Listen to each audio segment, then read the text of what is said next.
तो आइए अब हम बात करते हैं जिनका परिचय क्या देना, उनको तो पूरी दुनिया जानती है, तो उनसे फर्स्ट क्वेश्चन करते हैं। तो जो सरकार ने जय श्री कृष्ण जो सरकार ने झंडा अभियान चलाया उस पर आपका क्या कहना है?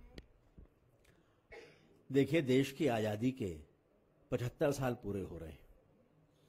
अनगिनत लोगों ने अपने प्राणों का बलिदान दिया, तब देश आजाद हुआ।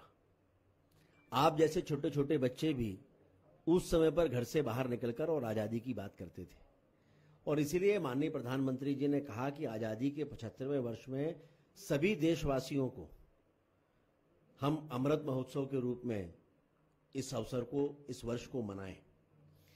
और उनके आह्वान पे पूरा देश अमृत महोत्सव मना रहा है। और इसी अमृत महोत्सव के अंतर्गत उन्होंने कहा, लोग घर घर तिरंगा फहराएं, हर घर में तिरंगा लगे, एक आंदोलन बने, एक जुनून बने,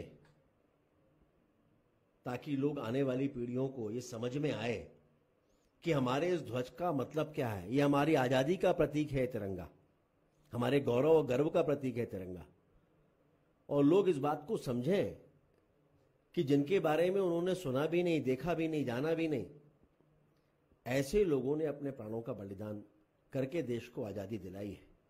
और माननीय प्रधानमंत्री जी इस विषय को लेकर बहुत संवेदनशील है। वो चाहते हैं प्रत्येक देशवासी इस तिरंगे को लेकर गर्व और गौरव का महसूस करे, और उसके साथ लोग अपने आप को जोड़ें। और इसलिए ये अभियान प्रारंभ हुआ है। तिरंगा यात्राएं निकल रही हैं, घर घर में लोग तिरंगा लगाएंगे और गर्व और गौरव से अपने उन बलिदानियों को याद करेंगे और देश को नमन करेंगे। मेरा आपसे दूसरा क्वेश्चन ये है कि आप बच्चों की दुनिया को कैसे देखना चाहते हैं? देखिए, बच्चे सृष्टि की सबसे अनुपम और खूबसूरत देन है।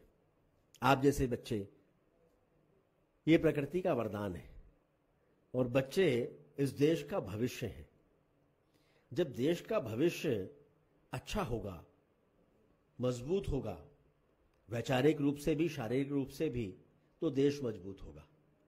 और इसलिए बच्चों को अच्छी शिक्षा मिले, ये माननीय प्रधानमंत्री जी प्रारंभ से ही चाहते हैं। इस दिशा में लगातार प्रयास कर रहे हैं। बेटियों को पढ़ाने के लिए उन्होंने बहुत सी योजनाओं को प्रारंभ किया है। बच्चे इस बात को समझें, हमारी संस्कृति को समझें, देश की आजादी के महत्व को समझें, तिरंगे के महत्व को समझें, और इसको समझकर अपने जीवन में आत्मसात करें और आगे बढ़ें। बच्चों की दुनिया वैसे तो बड़ी प्यारी होती है, निर्दोष, निष्कलंक, और हर कोई बच्चों की दुनिया में आके अपने आप को स्वस्थ और तरोताजा महसूस करता है। लेकिन ये दुनिया तक वो सीमित नहीं रह सकते, उनको आगे भी जाना है।